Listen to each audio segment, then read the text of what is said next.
Good evening. I'm Jacqueline Scott. I'm president of the Coley Hammock Homeowners Association, and thank God for iPhone applications called Flashlight. Robin asked me to begin by telling you what the boundaries are of Coley Hammock. We are standing on the most western boundary. If you head east to the canal, the Rio Navarro and the Suspiro Canal, that's our east boundary. To the south we have the New River, and to the west we have Broward Boulevard. So as you can see, it's a tiny little enclave.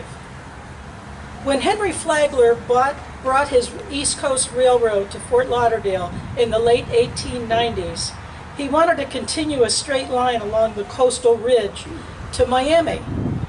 But that would have taken his tracks through a beautiful oak hammock, and Mary Brickell, who owned the land, refused to sell. She made Flagler take his tracks west. One day, this would be a beautiful residential neighborhood, she said. Mary Brickell was right. Today, the neighborhood she preserved is Coley Hammock, one of Florida's most beautiful urban subdivisions, still graced with the ancient oaks, a small-town atmosphere within a major metropolitan area. I would like to thank Robin Merrill, Ed Smoker, and his family, along with the First Presbyterian Church, for saving, preserving, and dedicating this gorgeous oak behind me in our historic neighborhood. It is an honor and a pleasure to work with these neighbors. Did you know that the oak tree was known for its strength and endurance? And it's used as a symbol in the United States Armed Forces, whereby if you become a major, you will have a gold oak leaf.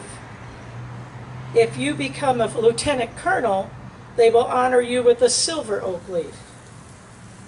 The oak tree has been chosen by many countries to be their tree. In fact, in 2004, the United States Congress passed legislation making the oak tree our national tree. Not Coley Hammock, the U.S. Kidding. Oak trees are a protected and endangered species. Land use changes and development are one of the most common reasons oak trees are at risk. Some think losing one or two oak trees won't affect an area. But Ed Smoker and his family recognized the importance of this oak to our neighborhood, and he committed to saving this tree, which we all enjoy every day. And now, because of Robin, we're going to enjoy it every night. To preserve what oak trees remain in Coley Hammock, thank you so much for coming and to celebrate what we cherish throughout this entire neighborhood. Thank you.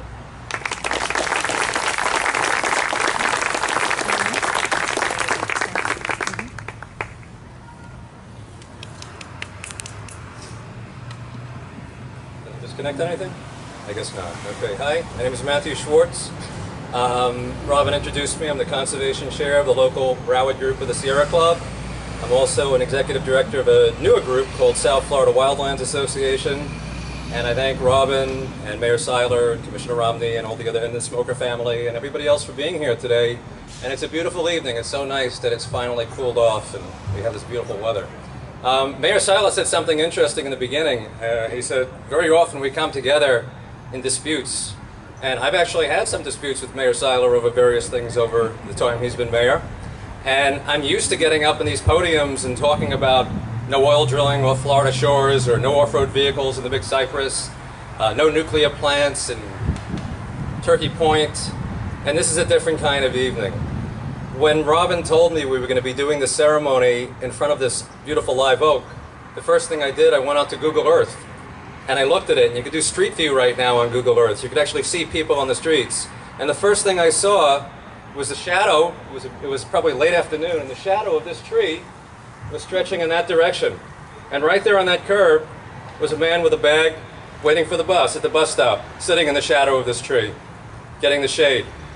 So that's one thing we know this tree does for us, provide shade, it beautifies our neighborhood. I'm very well known for leading swamp walks in the Big Cypress National Preserve. In fact, I'm doing one this Saturday If anybody could do 5 to 8 miles, I still have some openings. It's wet. The reason we love this tree, and we're always looking for this tree in the big cypress, a few reasons. Cypress trees love really deep water. So sometimes we're walking waist deep, even chest deep in water in the cypress. We can't eat lunch in that situation. So we're looking for these oak hammocks as a place to get some shade, as a place to get some dry ground. But that's what the oak does for us.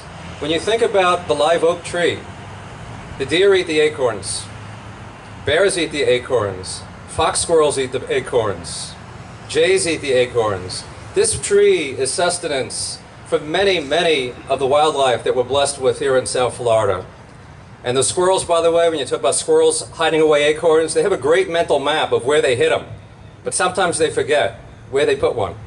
And if it's been put in just the right place, that acorn could become a tree just like this one. This is a very cultivated, by the way. When you look at this live oak, it's very neat. It doesn't have those gnarling branches going everywhere. Sometimes we see them out in big cypress. They really look like the trees you expect to see at Halloween.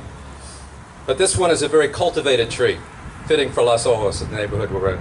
I'll just close with some of the things I said about this tree, how important it is for us, for the wildlife that live in South Florida. By the way, the deer that eat the acorns are also a food supply for the endangered Florida panther. So we need this tree very badly, and trees like it. During the Olympics in Vancouver a few years ago, they went off the Olympic site and interviewed a Haida Indian chief. And he just was talking about the nature of our world and how we and nature are all put together and live together. And he said everything is connected to everything else. And I think this tree symbolizes that. It brings us together, it brings us with nature, and it does that job. So thanks all for being here. Take care.